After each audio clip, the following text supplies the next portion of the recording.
प्रिय विद्यार्थियों, आपका ऑनलाइन क्लासेस में स्वागत है। कल वाले एपिसोड में हमने पढ़ा था एक प्रारंभिक पुस्तक की संरचना, उसके चारों भागों का यानी उसके वर्णों का अध्ययन किया था, बाह्य दल, दल, पुंकेसर और जायान का। आज हम पढ़ने जा रहे हैं डेवलपमेंट ऑफ गैमेटोफाइट्स, युग्मकोद्भिद का परिवर्तन, और उसी में दो प्रकार के आ जाएंगे, फीमेल और मेल। तो सबसे पहले हम आज स्टार्ट करेंगे, कल ही बताया था कि नेक्स्ट एपिसोड में हम मेल गैमेटोफाइट या फीमेल गैमेटोफाइट के डेवलप स्ट्रक्चर एंड डेवलपमेंट के बारे में पढ़ेंगे। तो सबसे पहले आज स्टार्ट करते हैं स्ट्रक्चर ऑफ मेल गैमेटोफाइट। तो स्ट्रक्चर ऑफ मेल गैमेटोफाइट।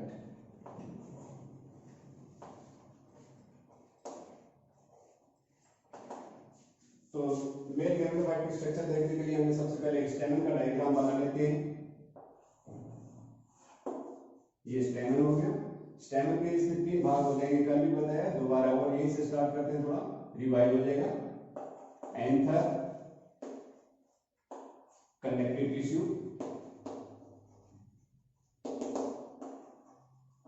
योजी ऊतक हो गया, और फिलामेंट।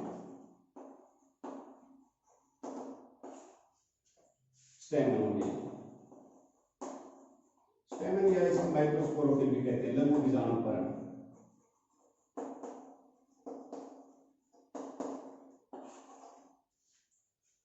आवृत्त पादपों के अंदर पुंकेसरों की जो चक्र होता है वो आवश्यक चक्र के रूप में जाना जाता है और 3 नंबर पे आता है। तो इसमें हम देखते हैं कि जब पुंकेसरों की संख्या 2 या 2 से अधिक हो और वो सभी एक दूसरे से पृथक हो, तो ऐसे कंडीशन को पृथक पुंकेसरी कह देते हैं या पॉलीएंड्रस कह देते हैं, कल भी बताया था।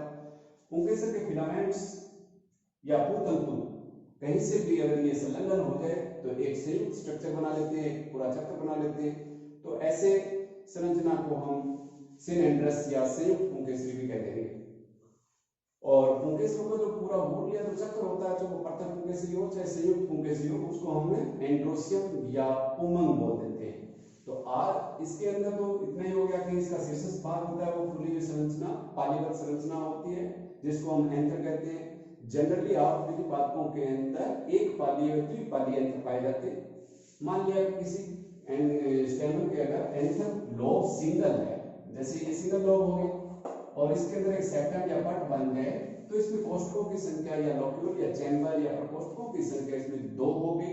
तो ऐसे पुंकेसर को एक पालीबद्ध या यूनिलोब बोल देते हैं। इसके बाद में बाइलोब जो होगा उसके अंदर लोब या पालियों की संख्या 2 हो जाती है और प्रत्येक पाली में एक सेप्टम या पट बनने के कारण लोक्यूल या कोष्ठकों की संख्या 4 हो जाती है। ऐसा पुंकेसर का जो एंथर होता है वो द्विपाली व 4 कोष्ठकीय हो जाता है। अब बात आती है कि एंथर किस संरचना के साथ संलग्न रहता है, वो होता है एक तंतुबद्ध संरचना, जिसको फिलामेंट कह देते हैं। फिलामेंट और एंथर को जोड़ने वाली स्ट्रक्चर या जो कोशिकाओं से निर्मित जो ऊतक होता है उसको कनेक्टिव या योजी कह देते हैं। कल इस योजी के संलग्न के बारे में भी बता दिया था खूब सारा, कि जैसे बिल्कुल बेस पे लगा हो तो आधार लगन हो सकता है, पृष्ठ लगन हो सकता है, मुखडोली हो सकता है, सह लगन हो सकता है, कई प्रकार के। तो जनरली इसमें स्टेमन के बारे में तो इतना ही बताएंगे कि इसके 3 भाग होंगे और पुंकेसरों की संख्या के आधार पर पृथक पुंकेसरी या संयुक्त पुंकेसरी वगैरह होगी। इसके बाद में हम इंटरनल स्ट्रक्चर की बात करें मेल गैमेटोफाइट की, तो स्ट्रक्चर की बात करें तो एक मैच्योर एंथर की परिपक्व या परिपक्व एंथर या मैच्योर एंथर की टीएस का अध्ययन करेंगे। जैसे ये एंथर हो गया, इसके टीएस या अनुप्रस्थ काट का अध्ययन करेंगे और उसके अंदर पाए जाने वाले जो टिश्यूज या ऊतक है, लेयर्स है, परत है, उनको क्रमबद्ध अध्ययन करते जाएंगे। तो देखते हैं एंथर की अनुप्रस्थ काट का अध्ययन।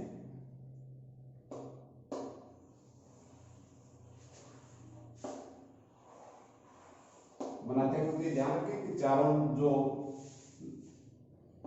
माइक्रोस्पोरेंजिया है उसको बराबर आकार में बनाएंगे।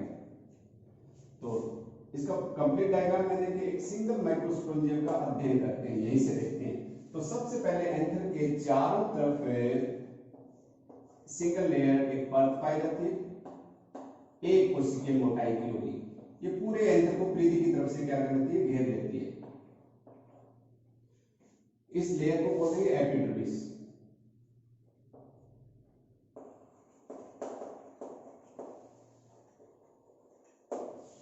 एपिडर्मिस के अंदर की तरफ एक कोशिका की मोटाई की परत पाई जाती है, पर उसकी भित्ति की मोटाई अधिक होती है और उस परत को कहते हैं एंडोथीसियम। तो यहाँ पे हम एंडोथीसियम की सिंगल लेयर बना देते हैं।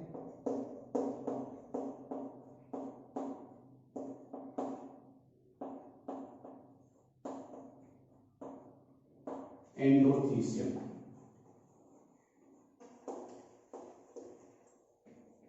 एक कोशिकीय मोटाई की मोटी भित्ति युक्त परत, जिसको क्या बोलते हैं, एंडोथीसियम कहते हैं। इस एंडोथीसियम के अंदर जो खासियत होती है, जो इस पराग कोश के सपुटन में सहायक होती है, तो इस भित्ति के अंदर सबसे पहले हम बताते हैं कि इसमें अल्फा सेलुलोज का जमाव पाया जाता है। अल्फा सेलुलोज का जमाव पाया जाता है और वो छोटी छोटी पट्टियों के रूप में जमा हो जाता है। उनको हम फाइब्रस बैंड भी कह सकते हैं या रेशेदार पट्टियां कह सकते हैं, जो इसके सपुटन में क्या करती है, सहायक होती है।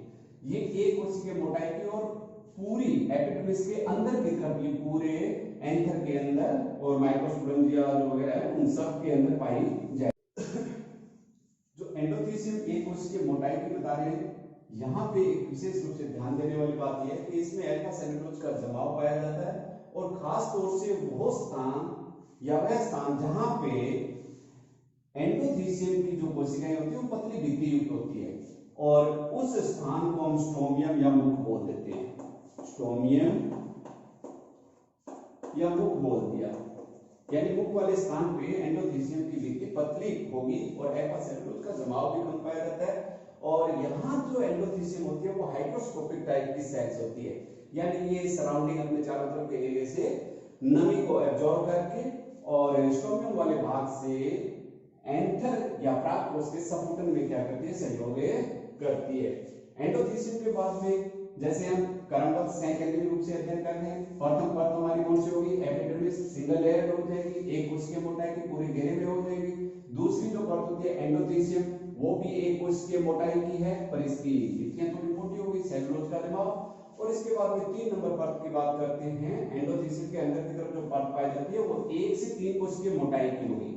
1 से 3 कोशिकीय मोटाई की एक परत पाई जाती है। इस परत को मिडल लेयर या मध्य स्तर कहते हैं। 1 से 3 कोशिकीय मोटाई की, जैसे हमने 2 कोशिकीय स्तर बना लिए, ये 3 नंबर हो गया। वापिस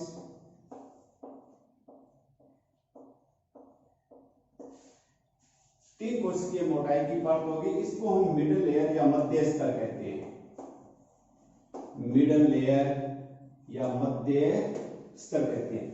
मध्य स्तर का यहाँ पे जो काम होता है वो खास तौर से प्रत्येक माइक्रोस्पोरेंजिया के अंदर जो माइक्रोस्पोरेंजियस टिश्यू जो होता है, लघु बीजाणुजन ऊतक जो होता है, जिसके द्वारा पोलन ग्रैन का निर्माण या परिवर्धन होगा। तो मिडिल लेयर की सेल्स वृद्धि करते हुए पराग कणों को पोषण प्रदान करती है, और जैसे जैसे ये पोषण प्रदान करती जाएगी तो ये तीनों परतें धीरे धीरे क्या हो जाती है, नष्ट हो जाती है। जब एंथर पूरी तरह से मैच्योर या परिपक्व हो जाता है, पोलन ग्रैन बन जाती है, तो मिडिल लेयर मोस्टली क्या हो जाती है, नष्ट हो जाती है, और इनका जो पोषक जो पदार्थ है वो पोलन ग्रैन या पराग कणों के परिवर्धन में क्या हो जाता है, सहयोग कर जाता है। इसके बाद में 4 नंबर जो परत आएगी वो खास तौर से पराग कणों के परिवर्तन की दृष्टि से बहुत ही महत्वपूर्ण परत होगी। उस परत की कोशिकाएं एक कोशिकीय मोटाई की कोशिकाएं बड़े आकार की होगी, संगत इसमें साइटोप्लाज्म पाया जाता है, केंद्र का आकार में बड़ा होता है, पॉलीप्लॉइडी टाइप का भी हो सकता है, और इस परत को हम बोलते हैं टेपिटम, पोषण स्तर। सबसे जो महत्वपूर्ण जो स्तर होगा वो टेपिटम कहलाता है, पोषण स्तर बोलती है इसको। पोषण स्तर की कोशिकाएं आकार में बड़ी होती है, साइटोप्लाज्म या कोशिका द्रव्य इसमें संघनन पाया जाता है, केंद्र भी आकार में बड़ा होता है, और खास तौर से ये मैच्योर हो जाती है, पूर्ण रूप से परिपक्व हो जाती है, बहुगुणिता या बहुगुणिता भी प्रकट करती है। आवृतबीजी पादपों के अंदर जो टेपिटम जो होती है वो 2 प्रकार की हो जाएगी। इसको हम एक एक करके अध्ययन करेंगे। हाँ, तो बात करते हैं किसकी, टेपिटम की। एंजियोस्पर्म प्लांट के अंदर जो टेपिटम है वो 2 प्रकार की पाई जाती है।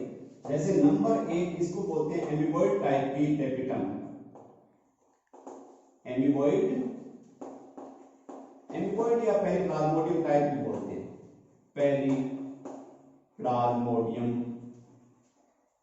टाइप। दूसरी जो टेपिटम होगी उसको हम ग्लैंडुलर टाइप या ग्रंथि या स्रावी प्रकार भी कहते हैं, ग्लैंडुलर टेपिटम।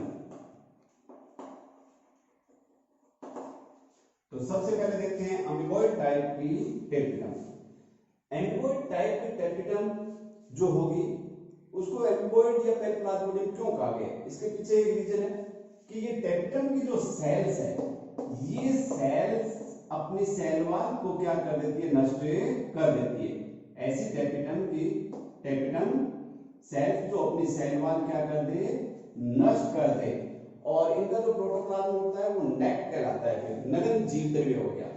फिर ये अमीबॉइड टाइप की टेपिटम की सेल वॉल नष्ट होगी और सभी टेपिटम सेल्स का साइटोप्लाज्म एक दूसरे के साथ क्या हो जाता है, मिक्स हो जाता है, मिक्स होके, और वो जो साइटोप्लाज्म है वो माइक्रोस्पोरेंजियम, बीच का जो खाली भाग होता है बीजाणु धनी का, जो उसके अंदर आके भर जाएगा, या इसको बोल देते हैं माइक्रोस्पोरेंजियम बोल देंगे या पोलन सैक बोल देते हैं। उसके केंद्रीय भाग के अंदर इन टेपिटम सेल्स का साइटोप्लाज्म क्या हो जाता है, केंद्रित हो जाएगा, जो वृद्धि करते हुए प्राप्त कणों को क्या करेगा, पोषण प्रदान करेगा।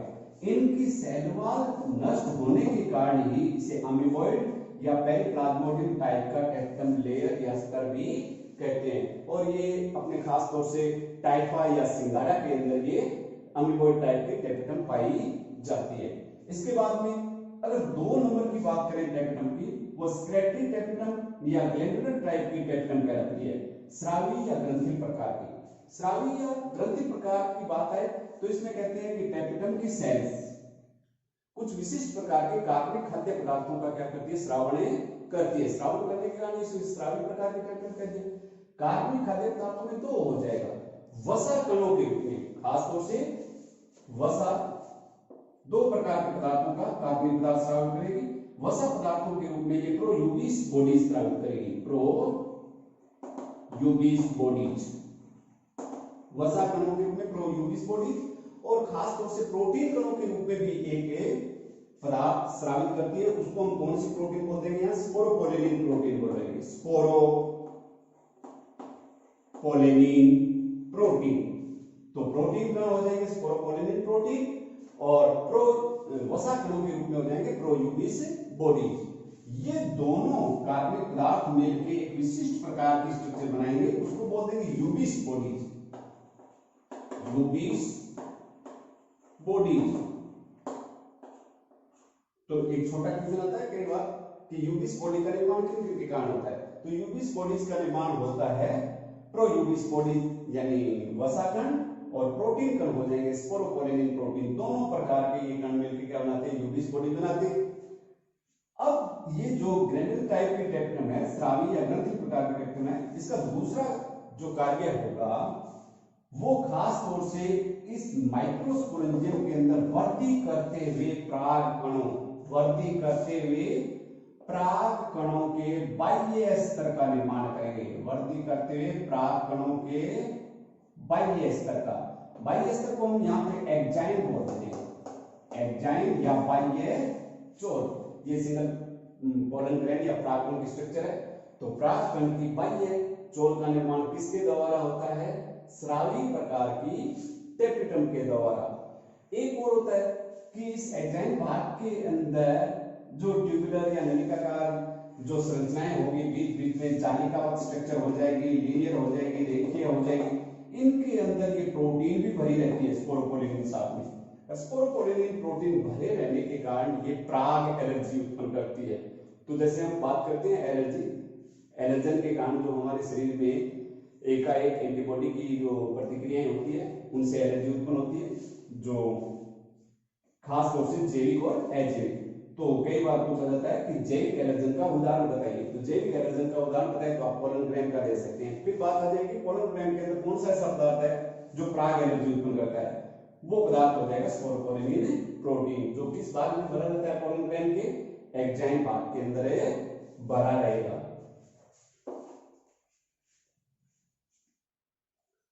तो टेपिटम के बारे में हो गया। टेपिटम के बाद में हम बात करेंगे इसके आंतरिक स्तर का।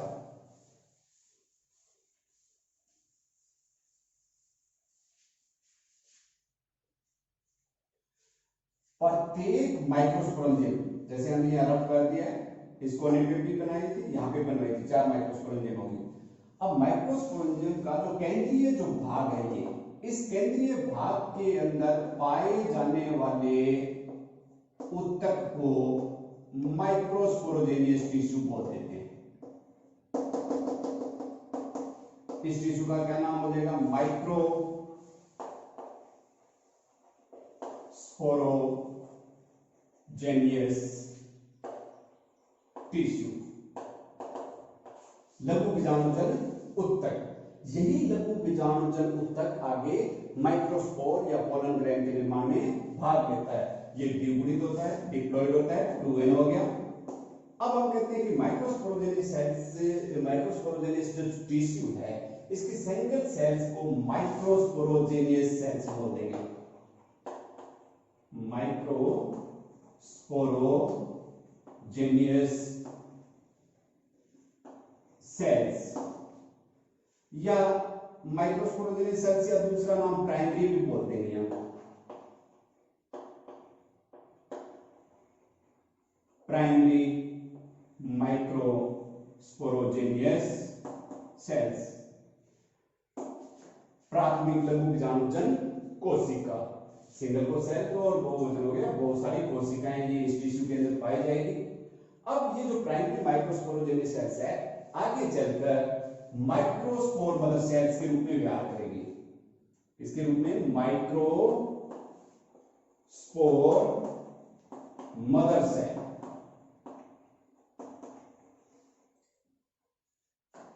या दूसरा नाम इसको पोलन मदर सेल्स भी कह देंगे।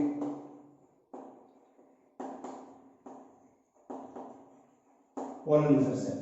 तो यहां से दोबारा कि लघु बीजाणुधानी या माइक्रोस्पोरेंजियम या पोलन सेल या प्रागपुट के केंद्रीय भाग में पाए जाने वाले टिश्यू को क्या कहते हैं? माइक्रोस्पोरोजेनियस टिश्यू या लघु बीजाणुजन ऊतक कहते हैं, जो डिप्लॉइड या 2n होता है।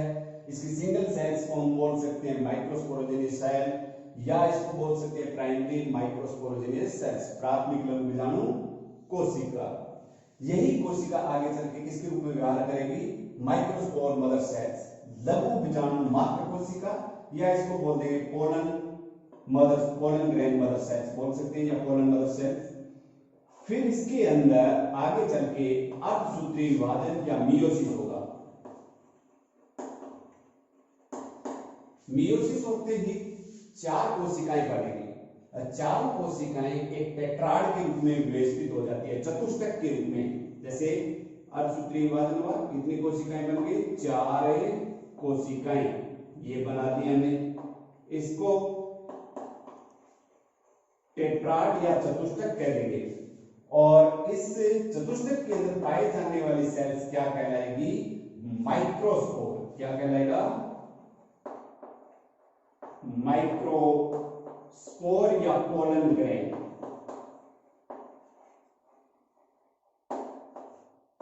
परागकण या लघु बीजाणु जो अगुणित होगा। क्या होगा? अगुणित, क्योंकि कौन सा विभाजन करवा दिया हमने? मियोसिस या अर्धसूत्रीय विभाजन करवा दिया। तो कई बार न्यूमेरिकल टाइप क्वेश्चन आते हैं कि माइक्रोस्पोरोजेनियस टिश्यू के अंदर मान लीजिए कि 100 कोशिकाएं हैं, तो इन 100 कोशिकाओं में मियोसिस होने के बाद में अंततः एक लघु बीजाणुधानी के अंदर कितने पोलन ग्रेन या माइक्रोस्पोर बनेंगे? तो एक सेल से कितने बन रहे हैं? 4 बन रहे हैं। चतुष्टक के रूप में टेट्राड दिखाया हमने, 4 माइक्रोस्पोर बन रहे हैं, तो 100 से कितने बन जाएंगे? 400 पोलन ग्रेन का क्या हो जाता है? निर्माण हो जाता है। टेट्राड की 2 पोजीशन है, इसके अंदर 3 पोलन ग्रेन फ्रंट में हमें दिखाई दे रहे हैं, एक इनके बैक साइड में। तो ये जो हमारा टॉपिक है कि स्ट्रक्चर ऑफ मेल गैमेटोफाइट, नर युग्मकोद्भिद की परिवर्धन हमने स्टार्ट किया था, उसमें स्टेमन का ले लिया। और ये जो स्टेमन का डायग्राम लेने के बाद में हमने टीएस ऑफ एंथर, जैसे क्वेश्चन आता है राजस्थान बोर्ड में, एक परिपक्व प्राक कोश की अनुप्रस्थ काट का नामांकित चित्र बनाते हुए इसके विभिन्न परतों का विस्तार से समझाइए। तो तो संक्षिप्त में आपको दोबारा बता देता हूं समझने की दृष्टि से कि एंथर की हमने टीएस की है, बाइलोब यानी द्विपाली एंथर था, और उस एंथर के अंदर द्विपाली होने के कारण प्रत्येक पाली में एक एक सेप्टम बना दिया, जिससे 4 पोलन सेक या 4 परागपुट या 4 माइक्रोस्पोरेंजियम बन गए।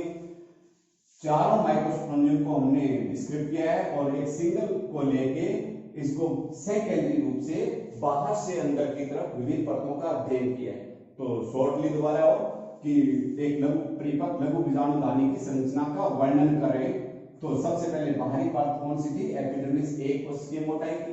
दूसरी परत कौन सी आ जाती है, एंडोथीसियम आ जाएगी। और एंडोथीसियम की आपको सिर्फ एक विशेषता बतानी है कि इसमें अल्फा सेलुलोज का जमाव पाया जाता है जो बीजाणुधानी के सपोर्टन में सहायक होती है। स्ट्रोमियम वाले भाग पे ये पतली भित्ति युक्त होती है जहां से बीजाणुधानी का सपोर्टन हो जाता है एंथर या कार्पोस का।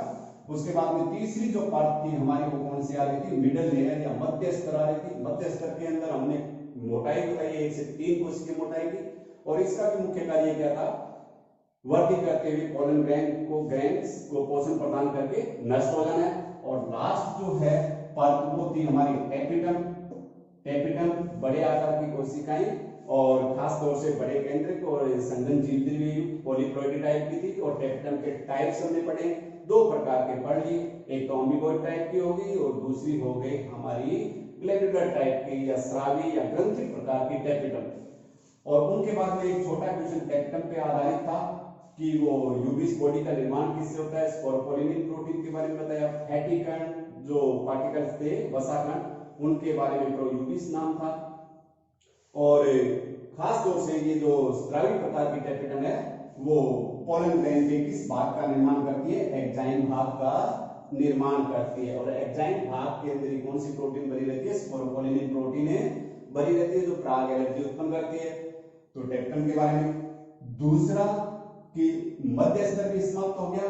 टेपिडम जो होगा वो धीरे धीरे वृद्धि करते हुए पोलन ग्रंथ को पोषण प्रदान करके अंत में नष्ट हो जाता है। अगर किसी कारणवश माइक्रोस्पोरोजेनियस टिश्यू के अंदर मियोसिस वगैरह लघु अर्धसूत्री विभाजन न हो और पोलन ग्रेन भी न बने हो, उससे पहले अगर टेपिडम की कोशिकाएं नष्ट हो जाए तो पराग कणों का निर्माण या लघु बीजाणुओं का निर्माण नहीं होगा। अगर निर्माण हो भी जाए तो स्टेराइल या बंदे रह जाएंगे, यानी वो आगे चल के बीजाणुधानी का संकुचन होगा तो स्टिग्मा पे जाके जर्मिनेशन या पराग अंकुरण की क्रिया को क्या नहीं करेंगे, संपन्न नहीं करेंगे, न फर्टिलाइजेशन। ऐसे पराग कणों को क्या कहते हैं, बंदे रह जाते हैं। कई बार पूछा जाता है कि टेपिडम की कोशिकाएं अगर पराग कणों के निर्माण से पहले समाप्त हो जाए तो क्या प्रभाव पड़ेगा, तो प्रभाव सीधा सा कि पराग कणों का पूर्ण रूप से क्या नहीं हो पाएगा, परिवर्तन नहीं हो पाएगा। ऐसे बीजाणुधानियों के अंदर पोलन ग्रेन क्या रह जाएंगे, बंदे रह जाएंगे। फिर नेक्स्ट जो लघु बीजाणुधानी का जो आंतरिक भाग है उसके अंदर हमने ये टिश्यू बता दिया, माइक्रोस्पोरोजेनियस टिश्यू हो गया जो द्विगुणित होता है। इनकी सिंगल सेल्स माइक्रोस्पोरोजेनियस सेल्स हो जाएगी या प्राइमरी माइक्रोस्पोरोजेनियस सेल्स, जिसको हम किसके रूप में पहचान करेंगे, यहाँ जानेंगे माइक्रोस्पोर मदर सेल के रूप में ये व्यवहार करेगी या पोलन मदर सेल के रूप में व्यवहार करेगी। द्विगुणित है, मियोसिस या अर्धसूत्री विभाजन हुआ और एक पोलन मदर सेल से 4 पोलन ग्रेन का निर्माण होता है जो टेट्राड या चतुष्टक के रूप में बने रहते हैं, जिनको हम माइक्रोस्पोर या पोलन ग्रेन कहते हैं। तो इसके बाद में जो नेक्स्ट हमारा टॉपिक आएगा उसके अंदर हम ये जो पोलन ग्रेन मियोसिस हुआ है, मियोसिस होने के कारण जो पोलन ग्रेन का निर्माण हुआ है, पोलन ग्रेन की पोजीशन या व्यवस्थित किस प्रकार रहती है, ये क्वेश्चन आएगा कि पोलन ग्रेन किस प्रकार से व्यवस्थित रहते हैं। जैसे एक टेट्राड हो गया, ये नेक्स्ट टॉपिक के अंदर आएगा, चतुष्टक के रूप में हो गया, आइसोबाइलेटरल समद्विपार्श्वीय हो गया, लीनियर रे के क्रम में, टी सेप, उल्टा टी, सीधा टी, क्रोसिड, डिसिक्वेंट टाइप के। तो 3-4 प्रकार के हमारे राजस्थान बोर्ड की बुक के अंदर दिए गए हैं कि पराग कण लघु बीजाणुधानी के अंदर किस प्रकार व्यवस्थित रहते हैं। जनरली हम अध्ययन करते हैं तो पराग कण किसके रूप में बताते हैं, इकट्ठे रहते हैं, टेट्राड या चतुष्टक के रूप में ही रहते हैं। तो कल का जो हमारा टॉपिक रहेगा वो पोलन ग्रेन की पोजीशन यानी किस प्रकार व्यवस्थित रहते हैं, और फिर एक सिंगल पराग कण की संरचना, structure of A pollen grain, परागकण की संरचना पढ़ेंगे। इसके दो भाग, जैसे एक्जाइन है, इंटाइन है, न्यूक्लियस है, साइटोप्लाज्म है, जर्म पोर है, उनके बारे में पढ़ेंगे। फिर आएगा हमारा नेक्स्ट टॉपिक जो development of male gametophyte. Male gametophyte की बात आए तो इस पोलन ग्रेन को लेके आगे हम डेवलपमेंट पढ़ेंगे, जो आगे चल के दो कोशिकीय रूप में परिवर्तित हो जाएगा, वेल डेवलप्ड हो जाएगा, जिसको हम सेल साइकिल के आगे बताएंगे। उसमें जेनेरेटिव सेल्स है, वेजिटेटिव सेल्स है। फिर इससे सपुटन पढ़ेंगे, बीजाणु का स्टोमिन भाग से होगा। सपुटन के बाद में जैसे ही पोलन ग्रैंड बाहर निकलेंगे, सपुटित होकर बिखरेंगे, वो परागण की क्रिया संपन्न करवाएंगे। फिर परागण की बात करेंगे तो वो दो प्रकार का, जैसे स्वपरागण है या परपरागण हो रहा है, और किन फैक्टर के द्वारा होता है, किन कारकों के द्वारा होता है, वो भी आगे आएगा। कि जैसे जैविक कारकों के द्वारा, अजैविक कारकों के द्वारा, हवा के द्वारा, पानी के द्वारा, कीटों के द्वारा, जंतुओं के द्वारा, वो आगे आता रहेगा। तो आज का अपना इतना, कल जो नेक्स्ट जो एपिसोड आएगा उसके अंदर हम पोलन ग्रेन की स्ट्रक्चर पढ़ेंगे और पोलन ग्रेन या पराग कणों की लघु बीजाणु धानी के अंदर किस प्रकार ये व्यवस्थित होते हैं वो चीज पढ़ेंगे। एक पढ़ेंगे पोलन ग्रेन या पराग कण से डेवलपमेंट ऑफ मेल गैमेटोफाइट।